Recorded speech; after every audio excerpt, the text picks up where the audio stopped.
Monsieur Terra nous présente la rééducation du pouce. Alors, Philippe, je te laisse nous expliquer comment rééduquer un pouce qui a été opéré ou traumatisé.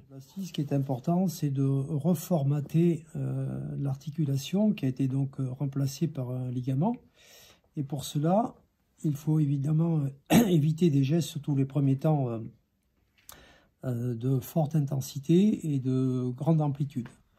Donc le mouvement classique est recommandé, c'est de faire des petits mouvements de circonduction pour essayer de retrouver une certaine harmonie gestuelle et surtout, encore une fois, reformater cette articulation, cette nouvelle articulation, aux différentes mobilités, amplitudes que demande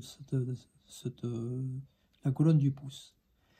Donc ça, c'est un travail spécifique sur la trapézo-métacarpienne, qui effectivement n'est plus une trapézo-métacarpienne, mais qui est une ligamentoplastie.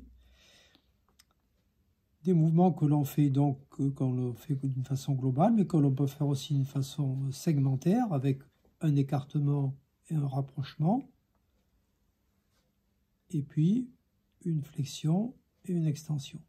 Alors, mobilisation donc de la trapézo-métacarpienne, mais aussi mobilisation de la métacapophalangienne, donc la MP du pouce, avec un mouvement de flexion et d'extension, et mobilisation de l'interphalangienne en flexion et en extension.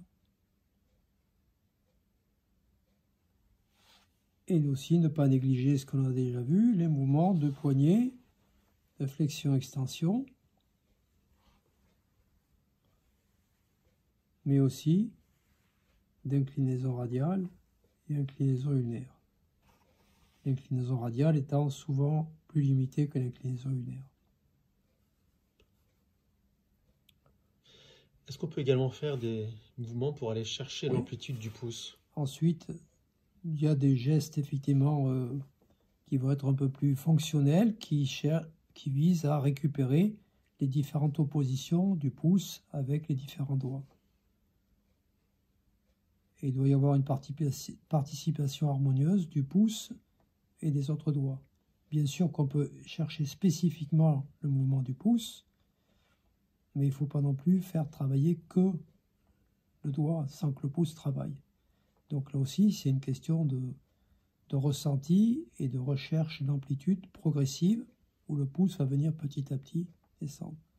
Un des bons repères, c'est de descendre par exemple ici, et puis petit à petit, de faire descendre le pouce pour étirer au fur et à mesure les différentes articulations dans le plan de la flexion.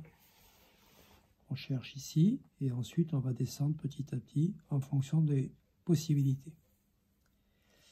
Un autre travail intéressant qui lui est plus musculaire, c'est ce qu'on appelle le travail du U ou du N, qui cherche à faire une sorte de N ou de U comme ça, en sollicitant les muscles du pouce, le premier interosseau dorsal, le court abducteur et l'opposant du pouce. On maintient comme ça la contraction et on relâche. Ce travail spécifique a pour but de bien stabiliser l'articulation trapézo-métacarpienne, en tout cas la néo-articulation.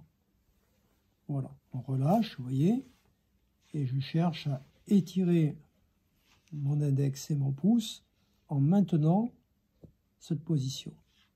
Vous voyez la contraction, on voit ici les muscles qui saillent. On relâche, on maintient au moins 3-4 secondes et on relâche. Parfait.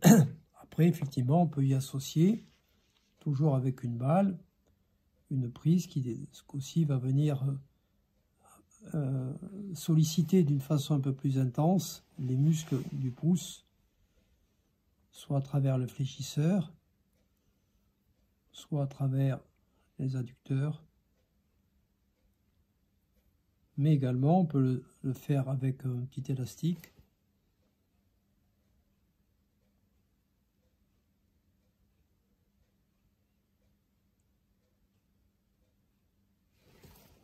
Ok.